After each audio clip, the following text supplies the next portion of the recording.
Good morning, everyone. Thanks all for taking the time out of your days to join today's webinar. Firstly, can I ask you to ensure that you're on mute, just so that there isn't any distracting background noise on the webinar itself. I'm absolutely delighted to introduce Harry Bliss from Champion Health. As some of you will know, Harry presented at the Benefex Customer Forum last month with what I can only describe as a memorable and heart-wrenching presentation and a real eye-opener in terms of some of the statistics that were shared on mental health.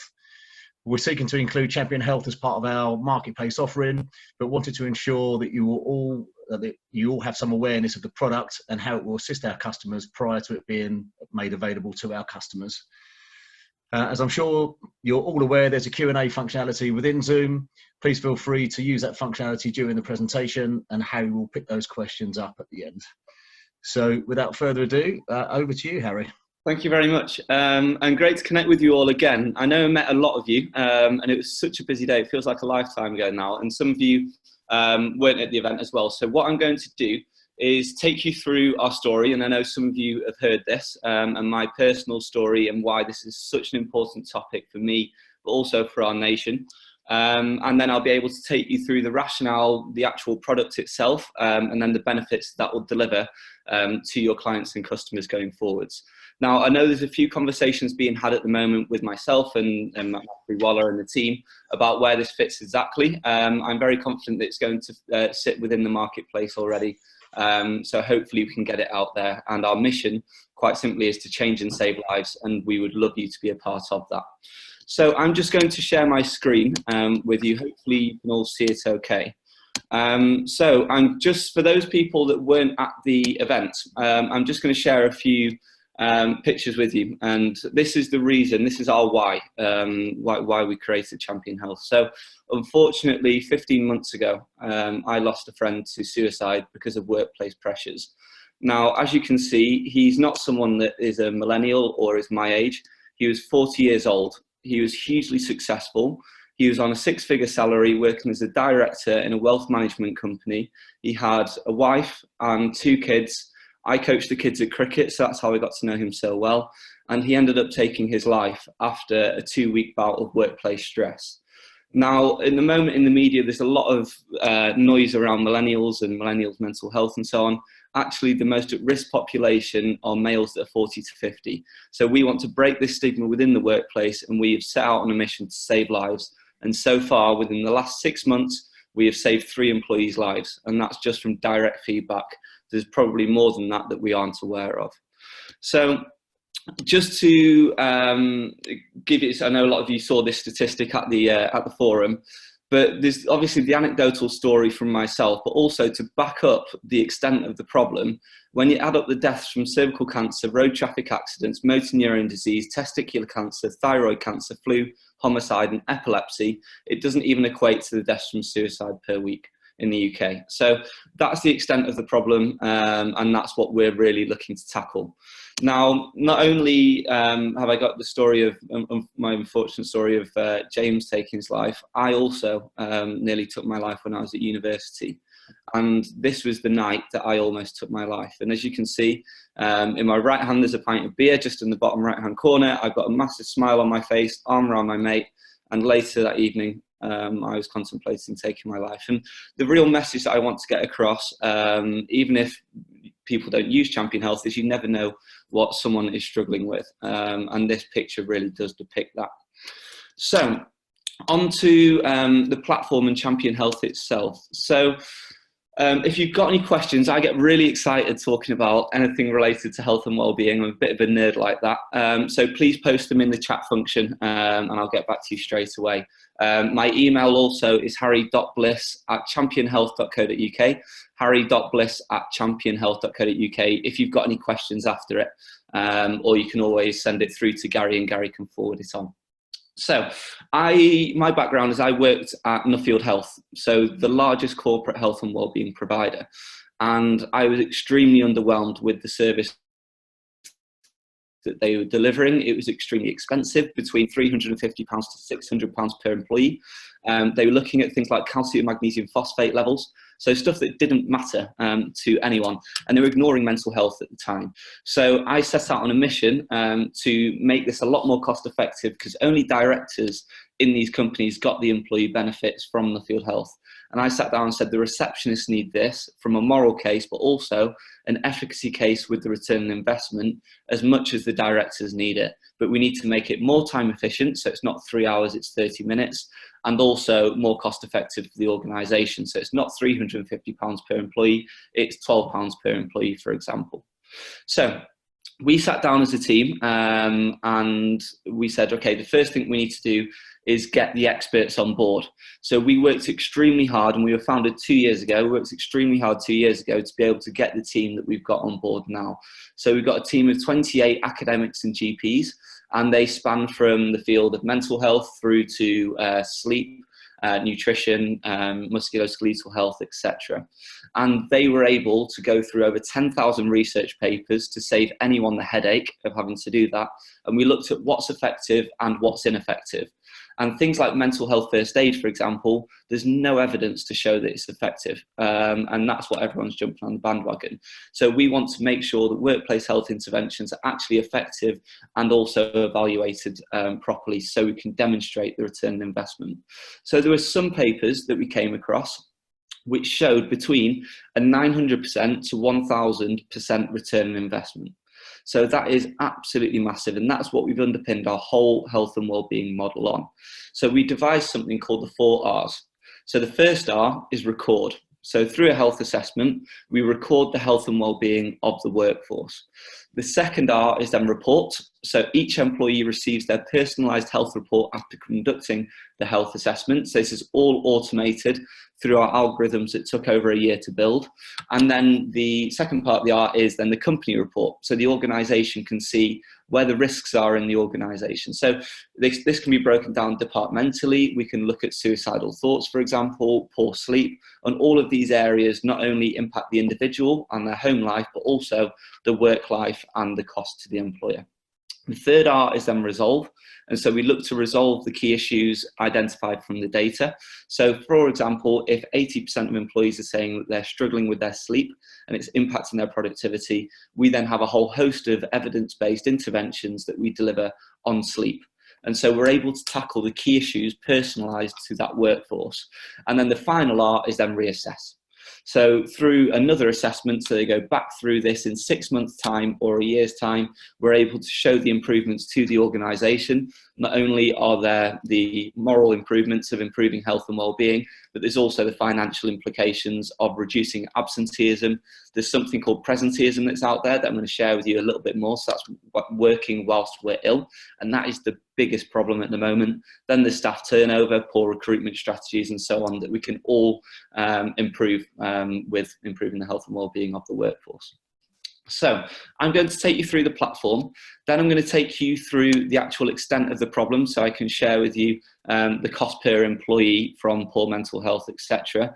Then I'll show you the return on investment, and I'm also going to share with you the legislation that we comply with also. So the Silver Health Assessment accounts for 98% of our health assessments. So this is 30 minutes. It actually takes 18 minutes on average. So the longest it's taken anyone is 30 minutes, and that's why we've gone for the 30-minute mark. You get your immediate health report at the end, and then the behaviour change process can occur for the individual. So what we look at and what we go into a lot of depth in is mental health, lifestyle health, so sleep, nutrition, exercise, X, Y, and Z, musculoskeletal health, and then finally energy levels. And the reason why I slightly paused and emphasised energy levels is because that's what all the employees wanted when we started out this process. They said, Harry, we really want to learn about mental health and lifestyle health and musculoskeletal health, but the big thing is that 2 p.m. slump when we're knackered at our desks and we're being unproductive. And also when we get home, we can't quite have the same impact with our kids, and we can't play with them because we are really tired. So energy levels is something that we've really focused on, and you'll see what we've done that's totally unique within the employee health reports. So all of the information that is produced is anonymised and confidential. This figure is going to increase to 15 employees. So as long as 15 employees complete the health assessment, then the company receives a workforce health report, and this is to benefit the employee. That's really important. It's all anonymised, confidential. We've invested very heavily within the security of the platform as well, because we are dealing with highly sensitive information. So the first section is on musculoskeletal health. So if you say no to pain in the last 6 months, then it leads to a different question set than if you say yes. So if you say yes, it then drops down.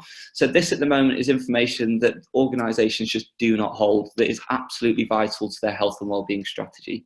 So it might be low back pain, neck pain, but it actually might be knee pain for the individual.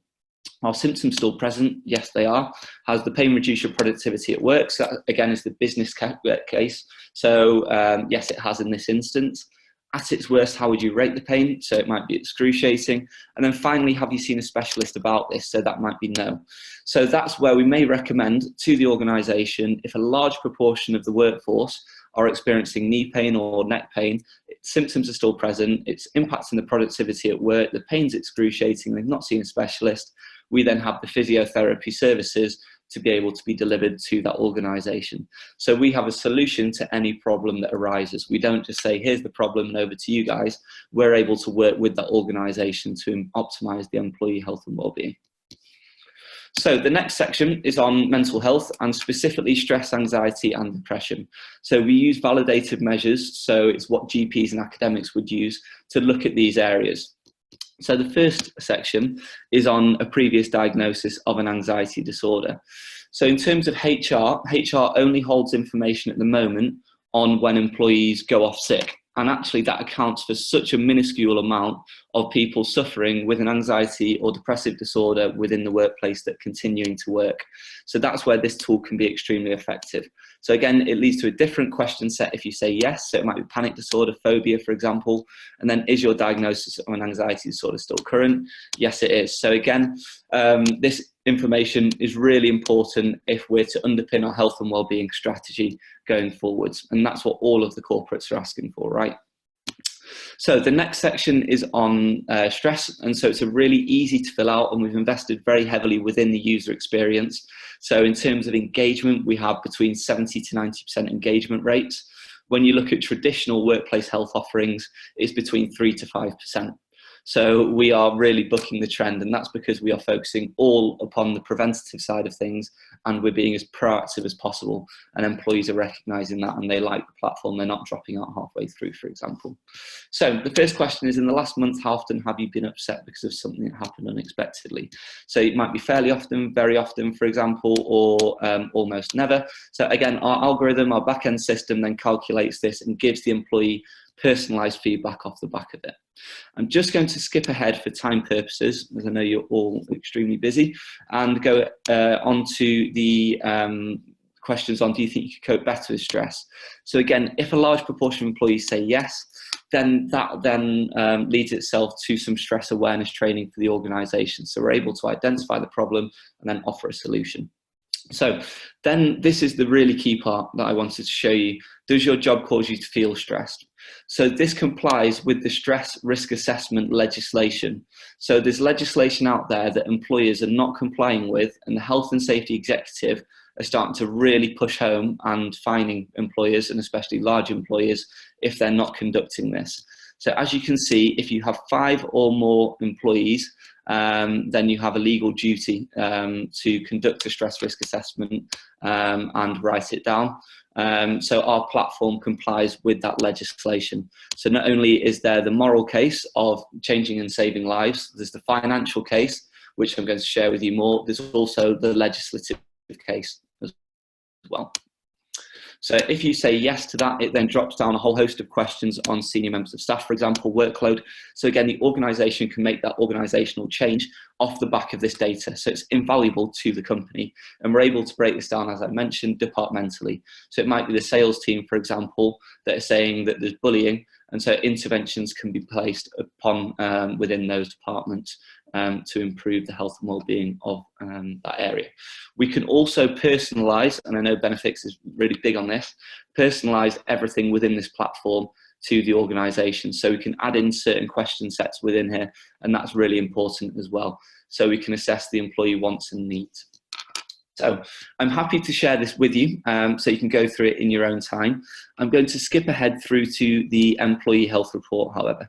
So this is what each employee will receive immediately after completing the health assessment. So we break it down to a green, amber and red zone. So again, just to stress, this has all been designed by highly qualified academics and health professionals. I'll be quite honest, I'm the least qualified out of all 28 members. So it's great fun to lead.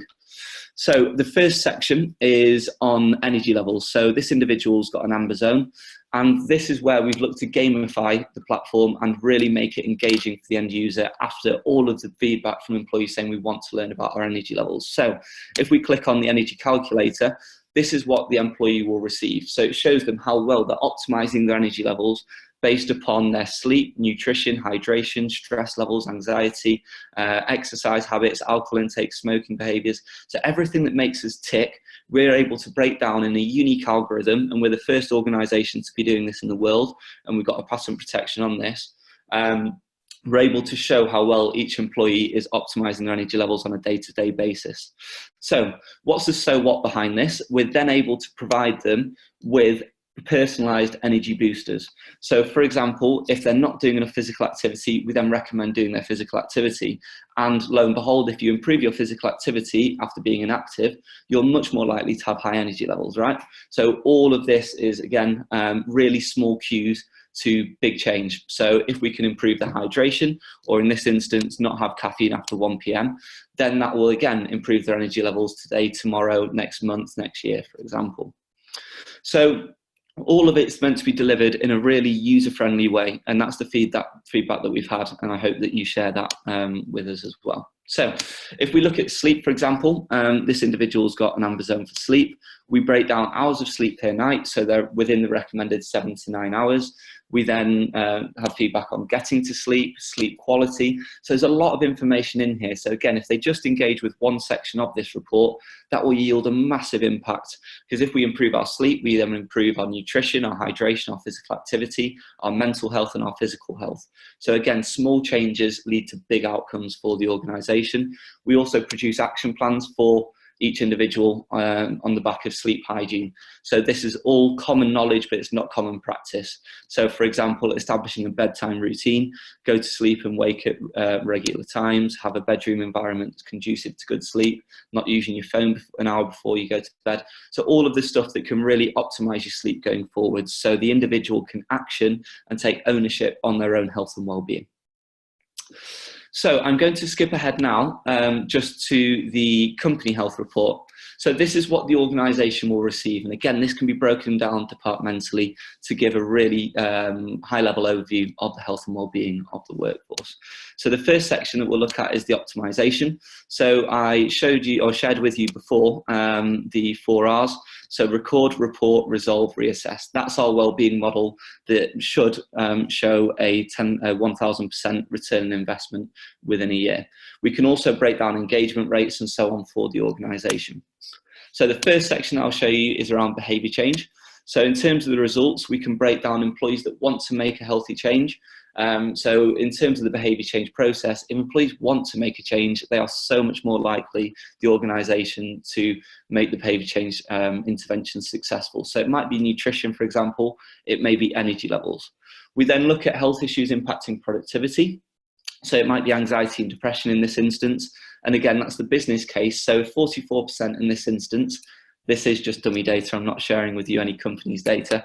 If 44% of employees are saying that anxiety and depression is impacting their daily productivity, the organisation would be foolish not to invest in some interventions in reducing that figure, even if it's just from a cold-hearted perspective of improving productivity. Lo and behold, the moral case will follow by reducing anxiety and depression within the workforce and creating a happy and healthy workforce. Then if we look at mental health, for example, and stress, we break down employees within the low, moderate and high stress brackets. This is where the platform complies with the health and safety legislation that I just showed you. So employees suffering from work-related stress And when we look at stress, some stress is great for us. The stress that we're looking out for here is chronic stress that is really impactful on our day-to-day lives. So within this instance, 82% are saying workload's the main problem. And then we're able to break down employees that could cope better or couldn't cope better with their stress levels. So if 75% of employees say, yes, I could cope better with my stress levels, some interventions off the back of that would be really successful in reducing stress as a problem. I'm going to share with you one more finding around depression. So we can break down employees. Again, this is all anonymized data and no individual employee can be identified off the back of this. So we break down employees within the certain brackets of depressive symptoms. We can also show employees with current diagnosis of clinical depression. This is really important information for HR, as I mentioned, because at the moment, there's no information being held on employees actually struggling with depression. It's only when employees go off sick, and that is just the tip of the iceberg. And I'll share with you some of the statistics that we've found so far.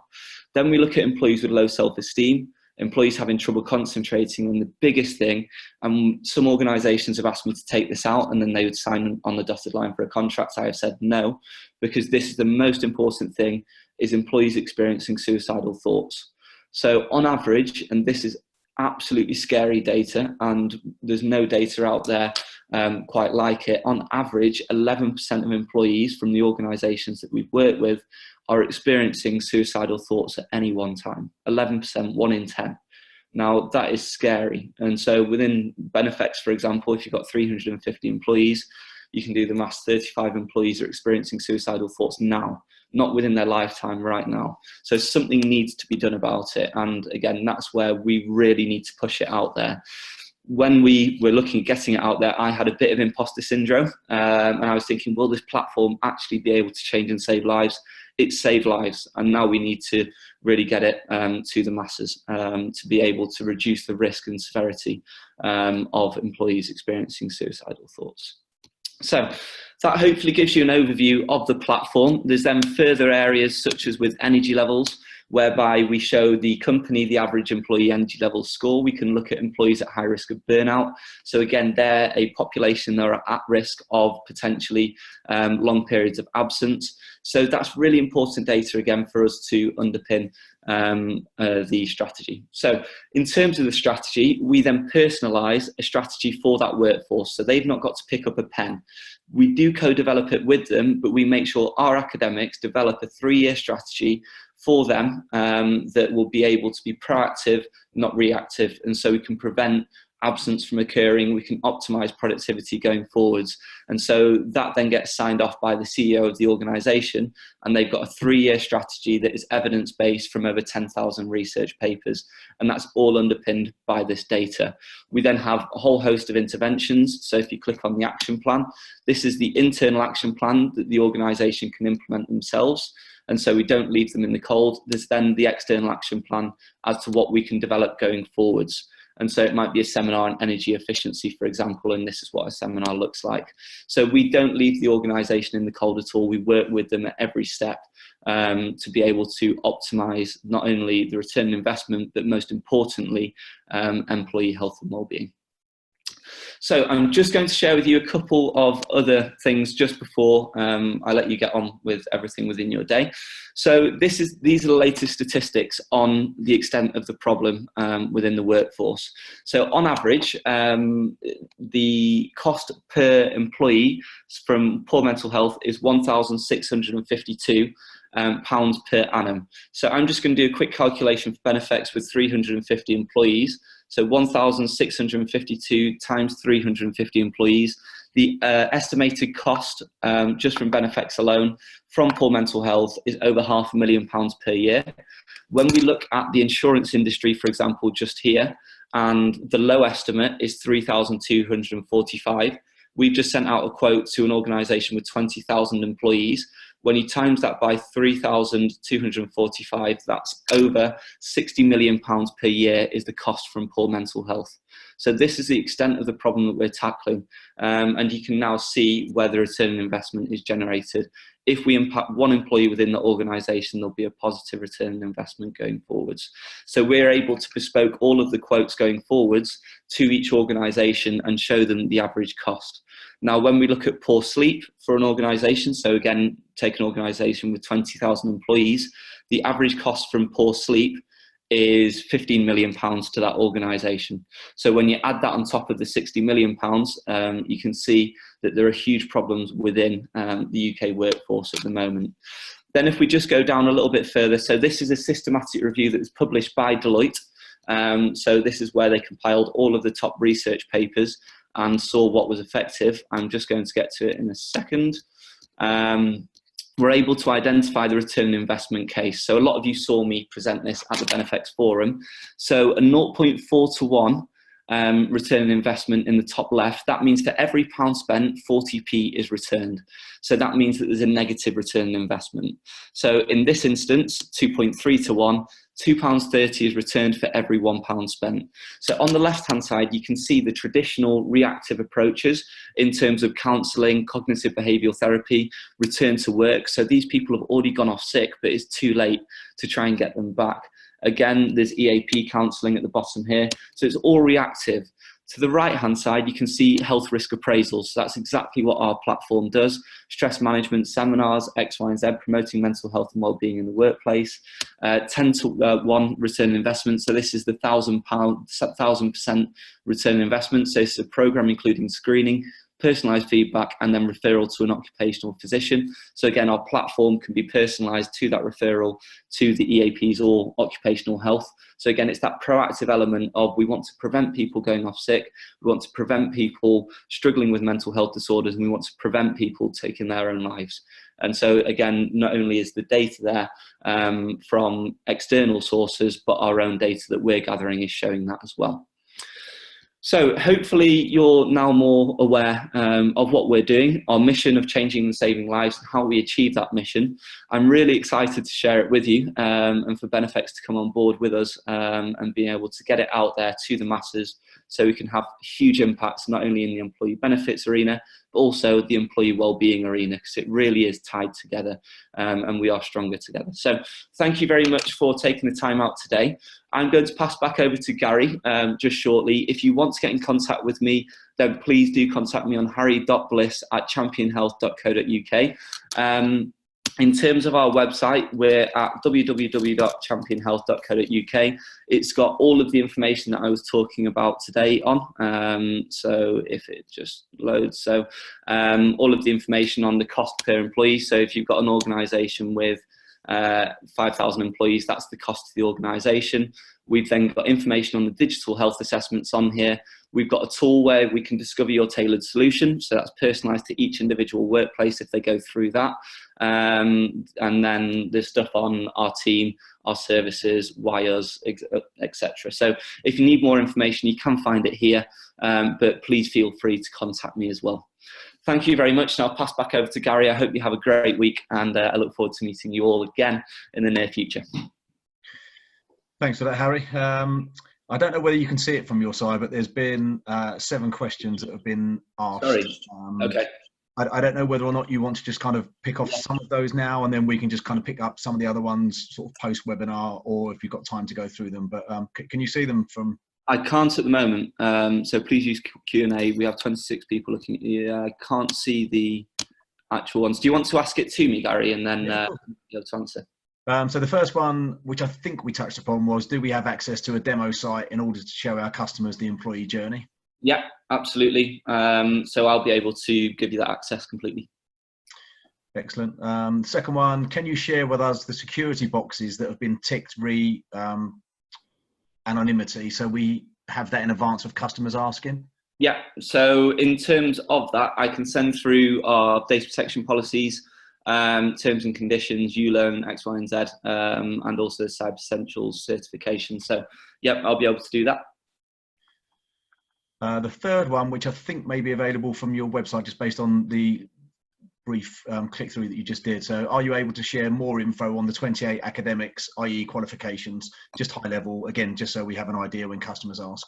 Absolutely. So if you go onto the team, so there's my ugly mug, there's Professor Jim McKenna, behaviour change specialist. We've then got the clinical psychologist here, our CTO Ricky, the dietitian, Dr. Hannah Greatwood. So you can see some of the team here. we're adding to this platform because we've just been on a large recruitment drive. So if people want to see it, then they can access it through there. But if you want the whole host of the people that are involved with it, then please ask. Okay, thank you. The next one was from Matt. So, are employees aware that employers will receive a company report providing a summary of all employees' results? I understand it's anonymised, but still feel employees should be aware. Yeah, absolutely. So in terms of the pre-onboarding materials, we assist the organisation with that, and we make it really clear that there is a company health report produced, so they're not shocked when they hear about it, for example. So we're extremely transparent about it through the pre-onboarding materials, but also at the start of the health assessment. Each employee has the terms and conditions which they adhere to, but then also additionally, they have, before they can complete any kind of, or they fill out any kind of information, as I showed you right at the start, there's information on the company health report that's produced within there. And we've not had any kind of backlashes off the back of it. So employees do trust the platform. And that's where we've worked really hard with Jim McKenna here, the Professor of Behaviour Change, to optimise engagement going forwards. As that was the number one thing, is we need to be really transparent about what's happening with the data and what's going forwards. Sure, that's fantastic. The next one that was asked, so once we've made the introductions and given the overview of the service to our customers, are you or your team happy to jump on calls such as this to talk our customers through the service like you are today? Absolutely.